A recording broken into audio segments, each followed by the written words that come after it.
the second lesson on ecosystems. This one's focusing in on energy. Before we move into this lesson, let's have a quick recap of what you learnt last lesson and see if you can match the keywords to the descriptions. Okay, how do you get on? Remember we said last time, there's a lot of words to remember here, so keep looking at these terms and these definitions, keep trying to learn them, drill them into your brain, and you'll get there eventually. So this lesson, we're going to be looking at how living things within an ecosystem interact with each other. We say that they are interdependent, so we're going to look at what that means, and we're going to really stress why all living things are important. So these are the key things that we want you to be able to do by the end of this lesson. So explain interdependence within a food web, describe what competition is and describe the two forms of competition. Tell me which type of competition is the most competitive, is the most intense. Tell me what happens to the energy as it moves along, as we move along a food chain. And then tell me about pyramids of numbers and pyramids of energy. What are the similarities and what are the differences between them? Okay, so you could argue that we are solar powered. So we're not directly solar powered, obviously. That patch on the top of my head isn't a solar panel. But indirectly, we do rely upon the sun for our energy. Let me show you what I mean. So this is showing what you might have had for your breakfast as a teenager. Sorry, that's not fair actually. That's more like it. 2-litre bottle of iron brew, chocolate, all of the food. We sort of think, well, we get our energy from our food, and that's true, isn't it? We need to eat in order to get energy. We're consumers. But where does that energy come from? Where does the energy in our food originate from? Well, it originates from the sun. Doesn't matter what type of food it is that you're talking about, it originates from the sun. So for example, the bread is made of wheat, flour, which comes from a plant. Where do plants get their energy from? Plants get their energy from the sun. Chocolate contains sugar, contains cocoa, both of which come from plants. Where do plants get their energy from? The sun. Oranges come from plants. Where do plants get their energy from? The sun. Eggs grow on trees. Just checking, you're listening. Eggs come from chickens. Chickens get their energy from seed. Seed comes from plants. Where do plants get their energy from? I think you're getting the idea. So all the food that we consume contains energy, and all that energy originally comes from the sun. So we're going to talk a little bit about how that energy, which originates from the sun, travels through ecosystems, because obviously all living things require energy in order to live, to survive. So the first thing I want you to do, pause the video and see if you can spot two things that are wrong with this food chain. All right, you spot the two mistakes. Well, the first mistake, which is quite obvious, maybe, is the arrows. So the arrows, remember from last lesson, we said the arrows do not show what is what. They show the direction of energy flow. So when the fox eats the rabbit, the fox is the organism that gets the energy. So the energy is flowing from the rabbit into the fox. So in other words, the arrows are pointing in the wrong direction in the food chain. The second one is less obvious, and it's the fact that all food chains always start with a producer. So even though the energy comes from the sun and originates from the sun, we never put the sun on the food chain. So we would always start with a green plant. So we've now got an accurate food chain. We've got a producer at the start, And then we've got the consumers after that, the primary consumer being the rabbit and the secondary consumer being the fox. And we've got the arrows pointing the right direction, showing the direction that the energy is flowing. Now, within this food chain, you can see quite clearly that these organisms are reliant on each other. So, for example, if the rabbits were to just suddenly die out for some reason, the population of rabbits was to die out, what do you think would happen to the population of grass, or how much grass there was? Well, you would expect the grass to increase, wouldn't you? Because the rabbits eat the grass. So if there are no rabbits, then the grass will probably increase in number. What do you think would happen to the foxes if the rabbits just suddenly died out? Well, the foxes would probably decrease in number because the foxes rely on the rabbits for food, for energy. So if there are no rabbits, then there's no food for the foxes. And so the fox population would decrease. So we can see quite clearly within a food chain that these organisms are reliant on one another. And what happens to one thing has an impact on another thing. But life isn't as simple as that. Organisms that interact with each other within an ecosystem don't just interact within single food chains. Normally, there are numerous food chains, and these come together to form something called a food web. Okay, so this is a bit more realistic, a bit more complex of what goes on in an ecosystem. So this food web is made up of multiple food chains. So for example, we've got an oak tree, we've got a squirrel getting energy from the oak tree, and we've got a fox getting energy from the squirrel. We've got an oak tree, we've got a caterpillar, we've got a shrew, we've got an owl. That's another food chain. We've got an oak tree, we've got a worm eating its leaf litter, we've got a wood mouse eating the worm, and we've got a fox eating the wood mouse. That's another food chain. We've got an oak tree, always starting with a producer. Oak tree, go into the earthworm again, go into the wood mouse, but this time going up to the owl. So that's another food chain. So the organisms within a food web are still interdependent. What happens to one population will have an impact on all the other populations within the food web. So what I'm going to do is I'm going to show you some examples, pause the video, and see if you can work out what would happen in these situations. Okay, the first one. What would be the effect on squirrels if there was a reduction in oak trees? Okay, so a nice, easy one to start with. So, can a squirrel survive without its nuts, is the question.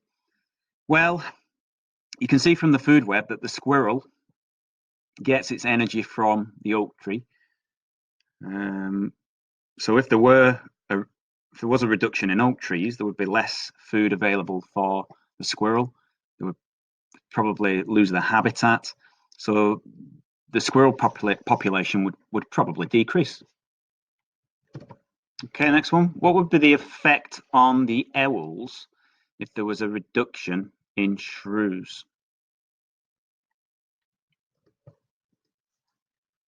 Now, there are two possible answers to this question. So the obvious answer is that the owl eats the shrew. So if there are less shrews, then the owl population would decrease because they've got less food to eat. But you could argue that because the owl eats or gets energy from shrews and wood mice, that you could say that if the shrew population decreased for some reason or disappeared, then the owls could just eat more wood mice. And actually, the population of the owls might just stay the same.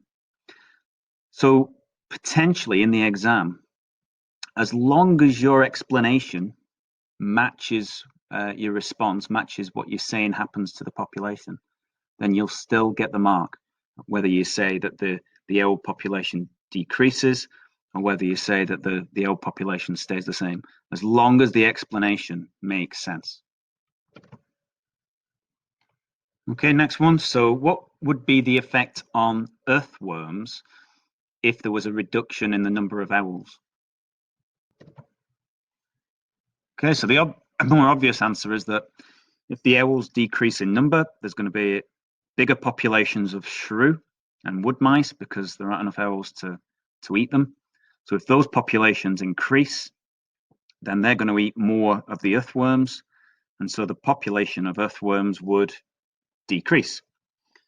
But can you spot or find a way of arguing that the earthworm population could potentially increase? Pause the video again and see if you can work that out. So have you managed to work it out? Well, if the owl population decreases, that means the shrew population will increase. If the shrew population increases, that means the caterpillar population will possibly decrease. If the caterpillar population decreases, that possibly means the oak tree population will increase. And if the oak tree population increases, there's more leaf litter. And if there's more leaf litter, there are more earthworms. So again, as long as your explanation makes sense, you'll get the mark in the exam. Now, this next one's not so obvious, but have a go at it. And it's just to really highlight that all living things within an ecosystem are interdependent. Even if the arrows don't go between the two organisms, they still have an impact on one another. So the question is, what would be the effect on squirrels, or the population of squirrels, if there was a reduction in the number of owls? So again, pause the video, see if you can work it out. Okay, have you got an answer? Well, again, you can find the link. You can work your way through the food web and find the link. So if the number of owls decreases, then the number of shrews would increase. If the number of shrews increases, then the number of caterpillars would decrease. If the caterpillars decrease, then potentially the oak trees would increase. And if there are more oak trees, there would be more nuts, more habitats, more food for the squirrels. And so the squirrel population could potentially increase. You could also maybe argue that if there were less owls, then the wood mice population would increase. If there's a larger population of wood mice, the foxes may focus their attention on the wood mice more than the squirrels, because it may be easier to catch the wood mice if there are more of them.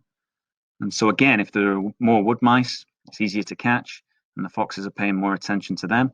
That again might mean that the squirrel population increases in number. So the key point really is that all organisms within a food web are important. All living things are important because we are interdependent. We all rely on one another. Bees are a prime example. You may have heard about that we may not think of bees as significant or important, but because of the role that they play in terms of pollination, if there was a decline in the bee population, then that could have a huge impact on a large number of living things, including us as humans. So we've already said that a food chain shows the relationships between organisms, but it shows the energy flow as well. It shows how energy moves from one organism to another. And as you move through a food chain, the amount of energy decreases. There is less energy at the top of the food chain than there is at the start, because the organisms in the food chain actually use the energy. So as you go at each stage of a food chain, energy will be lost. In fact, about 90% of the energy will be lost at each stage of the food chain. So between the producer and the primary consumer, 90% is lost. Between the primary consumer and the secondary consumer, 90% is lost. And between the secondary consumer and the tertiary consumer, 90% is lost.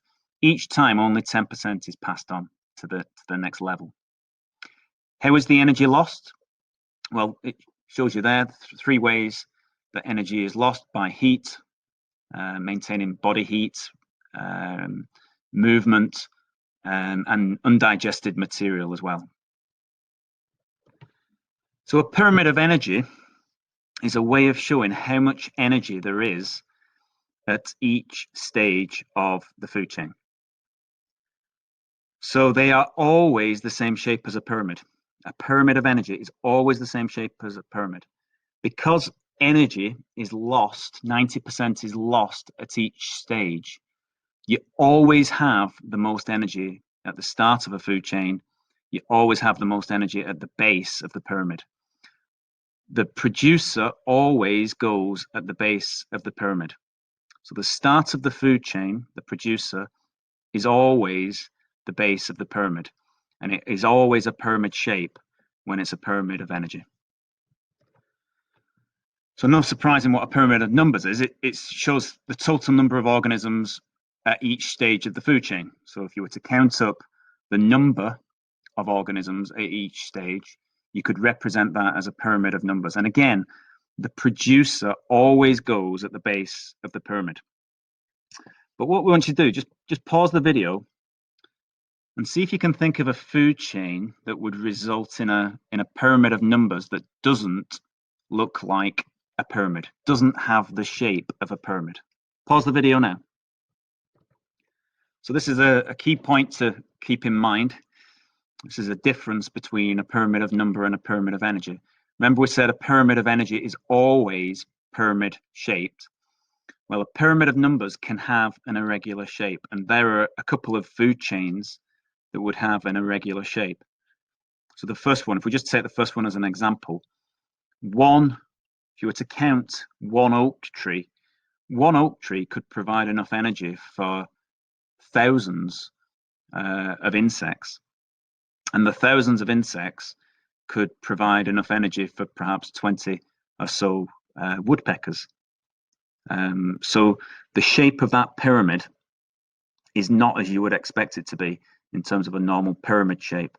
But you have to always put the producer as the base. The plant, the green plant, always goes at the bottom. Okay, so we're moving on to competition. Just have a read of this definition. Take your time, read through it, because I'm going to give you a task on the next slide.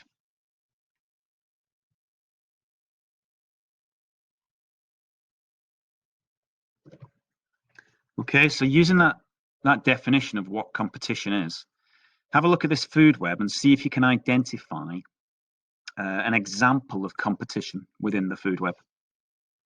Pause the video now and see if you can spot it. Now, I can almost guarantee that you got one type of competition, but you didn't get the other. So maybe you got the competition that's taking place between the owl and the fox. Do you notice that they're both competing for the wood mice? They both eat or get energy from the wood mice, and so they're competing for the same resource. You might have said shrews and wood mice are competing. If you look at the food web there, can you see what they're competing for? Yeah, the shrews and the wood mice are both competing for the earthworms. So there's competition going on there. But give yourself a pat on the back if you also said that there would be competition between the owls or within the owl population for shrews and wood mice. So not only is the competition between species, there is also competition within a species. So learn these definitions. Interspecific competition is competition that takes place between different species. So interspecific is different species. And intraspecific competition is when competition takes place between the same species. So at the top, we've got a lion and a hyena. That would be an example of interspecific competition because they're of the different species. And then down at the bottom, we've got the same species here competing for food in this picture. So that would be an example of intraspecific competition.